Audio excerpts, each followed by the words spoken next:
அமெரிக்காவின் வரி விதிப்பு குறித்து ஆராய விசேட குழுவை நியமித்த ஜனாதிபதி. அனுர அரசாங்கத்திடமிருந்து தமிழ் மக்கள் எதனையும் எதிர்பார்க்க முடியாது. திருஞான சம்பந்தன் சுட்டிக்காட்டு. தமிழர் பகுதியில் காட்டுமிராண்டித்தனமாக தாக்கப்பட்ட பெண், நடந்தது என்ன? ஜனாதிபதி நிதியத்திலிருந்து பணம் பெற்ற முன்னாள் எம்பிக்கள் தொடர்பில் சிஐடி விசாரணை.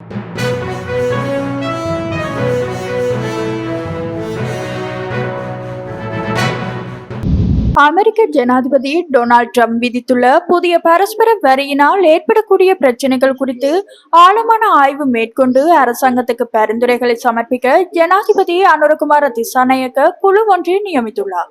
அதன்படி நிதியமைச்சின் செயலாளர், மத்திய வங்கியின் ஆளுநர், இலங்கை முதலீட்டு சபையின் தலைவர், இலங்கை ஏற்றுமதி அபிவிருத்தி சபையின் தலைவர், வெளியுறவு அமைச்சின் பொருளாதார விவகாரங்களுக்கான பணிப்பாளர் நாயகம், ஜனாதிபதியின் சிரேஷ்ட பொருளாதார ஆலோசகர் துமிந்த ஹூலங்கமுவ, இலங்கை வர்த்தக சபையின் பிரதான பொருளாதார கொள்கை ஆலோசகர் சிரான் பெர்னாண்டோ, அஷ்ரப் ஓமர், ஷெராட் அமலின் மற்றும் சைஃப் ஜெபர்ஜி ஆகியோர் இந்த குழுவில் நியமிக்கப்பட்டுள்ளனர்.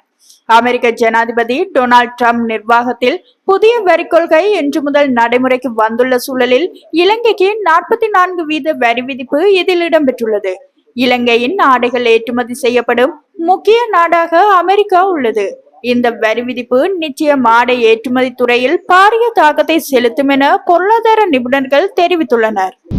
பட்டளந்த வதை முகாம் விவகாரத்தை தூசு தட்டும் இன்றைய அனுர தலைமையிலான அரசு அன்று மக்கள் மத்தியிலும் நாட்டுக்கு காட்டிய கோரமுகத்தை நாட்டு மக்கள் மறந்துவிடவில்லை என சுட்டிக்காட்டிய சோசலிச சமத்துவ கட்சியின் காரைநகர் வேட்பாளர் பெரமு திருஞான சம்பந்தன் யாராக இருந்தாலும் நீதியின் முன் நிறுத்தப்படுவது அவசியம் என்று குறிப்பிட்டுள்ளார். நாட்டில் உச்ச பேசுபொருளாக இருந்து வரும் குறித்த விவகாரம் தொடர்பில் ஐக்கிய தேசிய கட்சியின் முக்கியஸ்தர் வஜிர அபேவர்த்தன அன்றைய கால சூழலுக்கு ஏற்ப அது ஒரு தற்காப்பு நடவடிக்கையாக இருந்தது என்று கூறியுள்ளார். இந்த நிலையில் குறித்த விடயம் தொடர்பில் கருத்து தெரிவித்த சோசலிச சமத்துவ கட்சியின் காரைநகர் வேட்பாளர் திருஞான சம்பந்தன், சோசலிசத்துக்காக போராடும் வேலை திட்டங்களுக்கு பிரதேச ரீதியில் வலுச்சேர்க்கும் வகையில் தான் உள்ளூராட்சி மன்றங்களில் போட்டியிடுகின்றோம். அதே நேரம் அனுரவின் கட்சி ஒரு பாசிசவாதம் கொண்ட கொடூரமான கட்சி. இவர்களும் இராணுவத்தை பாதுகாக்கவே முற்படுகின்றனர். இதனால் தமிழ் மக்கள் இவர்களிடம் எதனையும் எதிர்பார்க்க முடியாது என்றும் அவர் சுட்டிக்காட்டியிருந்தமை குறிப்பிடத்தக்கது. முல்லைத்தீவில் நேற்றைய தினம் ஒரு இளம்பெண்ணை வீதியில் வைத்து பலர் முன்னிலையில் ஒரு ஆண் மிக மூர்க்கத்தனமாக கொட்டான் தடியொன்றினால் தாக்கும் காணொளி சமூக வலைத்தளங்களில் வெளியாகியுள்ளது. இந்த சம்பவத்தில் டேஸ் கண்ணிவடி அகற்றும் நிறுவனத்தில் கண்ணிவடி அகற்றும் பணியாளராக பணிபுரியும் பெண்ணொருவரே இவ்வாறு தாக்குதலுக்கு உள்ளாகியிருந்ததாக கூறப்படுகின்றது. குறித்த கடமை முடித்துவிட்டு வீட்டுக்கு வரும்போதே பேருந்தில் இருந்து இறங்கிய வேளை வீதியில் வைத்து இளைஞர் ஒருவர் பெண்ணின் முடியை பிடித்து காட்டுமிராண்டித்தனமாக தாக்கியுள்ளார். தாக்குதலை மேற்கொண்ட நபர் முல்லைத்தீவு ஒட்டுச்சுட்டான் போலீஸ் பிரிவில் உள்ள சின்ன சாலம்பன் கிராமத்தில் வசிப்பவர் என கூறப்படுகின்றது.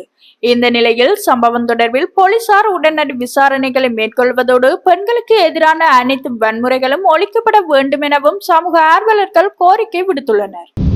2008 முதல் 2024 வரையான காலப்பகுதியில் ஜனாதிபதி நிதியத்திலிருந்து பணம் பெற்றதில் ஏதேனும் பாதிப்பு ஏற்பட்டிருந்தால் குற்றப்புலனாய்வு திணைக்களத்தின் பணிப்பாளருக்கு எழுத்துப்பூர்வமாக தெரிவிக்குமாறு குற்றப்புலனாய்வு திணைக்களத்தின் நிதி மற்றும் வணிக குற்றப்புலனாய்வு பிரிவு பொதுமக்களை கேட்டுக்கொண்டுள்ளது. 2008 மற்றும் 2024 வரையில் ஜனாதிபதி நிதியத்திலிருந்து பணம் பெறுவது தொடர்பாக முன்னாள் அமைச்சர்கள் உட்பட 22 மக்கள் பிரதிநிதிகளிடம் குற்றப்புலனாய்வு திணைக்களத்தின் நிதி மற்றும் வணிக குற்றப்புலனாய்வு பிரிவு விசாரணையை தொடங்கியுள்ளது. குறித்த விசாரணைகளுக்கு அமைய பாதிக்கப்பட்ட தரப்பினரிடம் குற்றப்புலனாய்வு திணைக்களத்தின் நிதி மற்றும் வணிக குற்றப்புலனாய்வு பிரிவு இந்த கோரிக்கையை விடுத்துள்ளது. குற்றப்புலனாய்வு திணைக்களத்துக்கு கிடைத்த முறைப்பாடுகளுக்கு அமைய மேற்படி விசாரணைகள் நடாத்தப்படுகின்றன. விசாரணை தொடர்பாக ஜனாதிபதி நிதிய கணக்கிலிருந்து வழங்கப்பட்ட காசோலைகளின் விவரங்களை பெறுவதற்கான உத்தரவையும் விசாரணை அதிகாரிகள் கடந்த 2ஆம் தேதி கோட்டை நீதவான் நீதிமன்றத்திடம் பெற்றனர். அதன்படி சம்பந்தப்பட்ட நிதியத்திலிருந்து நிதி வழங்கியது தொடர்பான 22 கோப்புகள் விசாரணை அதிகாரிகளால் கைப்பற்றப்பட்டுள்ளதாக போலீசார் தெரிவித்தனர். அந்த கோப்புகளின்படி 22 மக்கள் பிரதிநிதிகள் பல்வேறு தொகைகளில் 100 மில்லியன் ரூபாவுக்கு மேல் பெற்றுள்ளனர் என்பது தெரிய வந்துள்ளது. அவர்களில் கெஹலிய ரம்புக்வெல்ல, திமு ஜெயரத்ன மற்றும் டிபி ஏகநாயக்க நிதியிலிருந்து திருப்பிச் செலுத்தக்கூடிய அடிப்படையில் பணத்தை பெற்றுள்ளதாகவும், ஆனால் அந்த பணத்தை திருப்பிச் செலுத்தியுள்ளார்களா என்பது குறித்து விசாரணைகள் நடைபெற்று வருவதாகவும் தெரிவிக்கப்படுகின்றது. பணத்தை பெற்ற மக்கள் பிரதிநிதிகள் எதிர்காலத்தில் குற்றப்புலனாய்வு திணைக்களத்துக்கு அழைத்து வரப்பட்டு வாக்குமூலங்கள் பதிவு செய்யப்படும் என்று விசாரணை அதிகாரிகள் தெரிவிக்கின்றனர். இந்திய பிரதமர் நரேந்திர மோடி இலங்கை மற்றும் தாய்லாந்து நாடுகளுக்கு விஜயம் மேற்கொள்ள உள்ளார். இதற்கமைய தாய்லாந்தில் நாளை நடைபெறும் பிம்ஸ்டெக் உச்சி மாநாட்டில் பங்கேற்பதற்காக இந்திய பிரதமர் தாய்லாந்துக்கு இன்று காலை புறப்பட்டு சென்றார். அவர் அந்த நாட்டில் நடைபெறும் 6வது பிம்ஸ்டெக் உச்சி மாநாட்டில் பங்கேற்க உள்ளார். இதன் பின்பு இலங்கைக்கு விஜயம் செய்ய உள்ளார். இது பற்றி அவர் தன்னுடைய எக்ஸ் சமூக ஊடகத்தில் வெளியிட்ட பதிவில், அடுத்த 3 நாட்களுக்கு தாய்லாந்து மற்றும் இலங்கை நாடுகளுக்கு சுற்றுப்பயணம் மேற்கொள்கின்றேன்.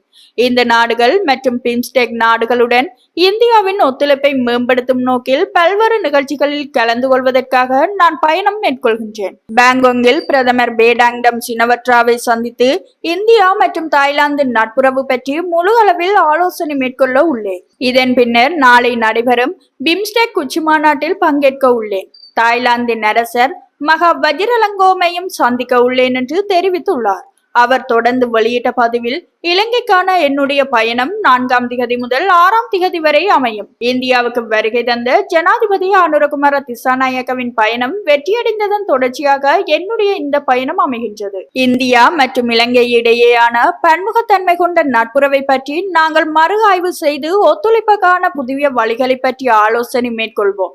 பல்வேறு சந்திப்புகளை மேற்கொள்ள காத்திருக்கின்றேன் என அவர் தெரிவித்துள்ளார்.